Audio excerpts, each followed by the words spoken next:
ये तो बहुत सीरियस मामला उठा दिया भाई। अतुल सुभाष के बारे में आपका क्या कहना है? क्या हम लड़कों के लिए कोई कानून नहीं है? लड़कों के लिए सही में कोई कानून नहीं। मैं बता रही हूँ, बहुत सीरियस मामला है।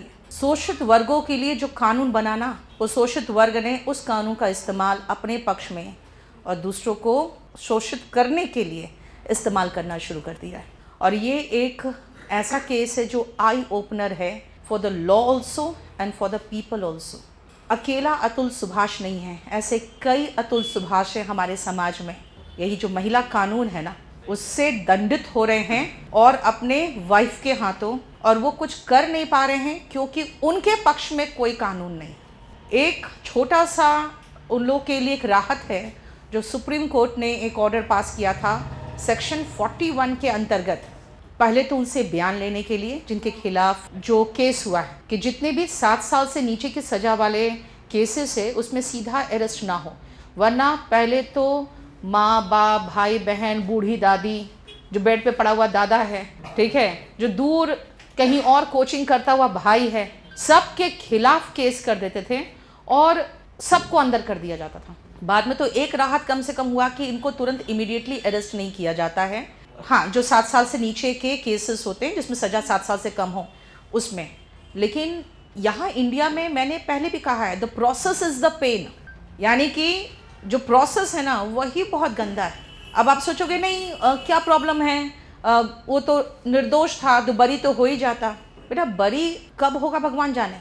मैंने बताया संदीप भट्ट का जो केस है 27 साल के बाद वो बरी हुआ है। अब 27 साल के बाद बरी हो के भी क्या कर लेगा वो।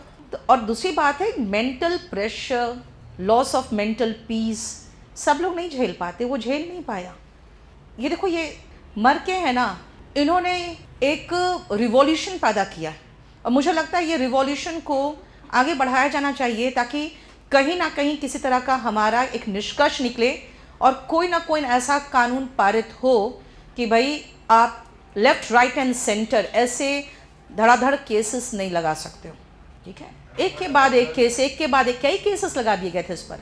इनके फादर सिर्फ 2 दिन रहे अपने बहू के साथ, उस पर भी प्रताड़ना केस।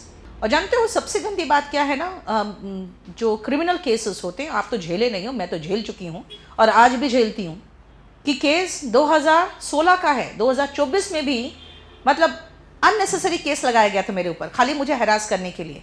2024 में भी मैं जाके कोर्ट के सामने एज मुजरिम खड़ी होती हूँ क्योंकि एक्यूज्ड हूँ मैं उस केस में। हर क्रिमिनल केस में आपको कोर्ट के सामने खड़ा होना पड़ता है जाके, ठीक है, आपकी पेशगी ही बहुत शर्मिंदगी होती है। तो वही हो रहा होगा उसके साथ। सब लोग ये झेल नहीं पाता ना, कुछ हम जैसे बेशरम होते जाके खड़े होते हैं, हाँ ठीक है, लेकिन सारे इतने बेशरम नहीं हो सकते। तो कुछ लोग होते हैं जो इज्जतदार लोग होते हैं, उनको शर्म आती है कोर्ट जाने में। और उस पर बहुत गंदे गंदे केसेस लगाए भाई। अननेचुरल सेक्स का केस लगाई उसकी वाइफ, तुम सोचो उसको कितनी शर्मिंदगी होती होगी कोर्ट के सामने खड़े होने में। तो किसी को आप मेंटली इतना हैरास नहीं करो कि वो इस लेवल तक पहुंच जाए। और मेरा कहना है कि अगर जो चीज़ नहीं चलता ना, उसको एक खूबसूरत मोड़ देके छोड़ देनी चाहिए, है ना, एंड कर दो, गंदा मत करो।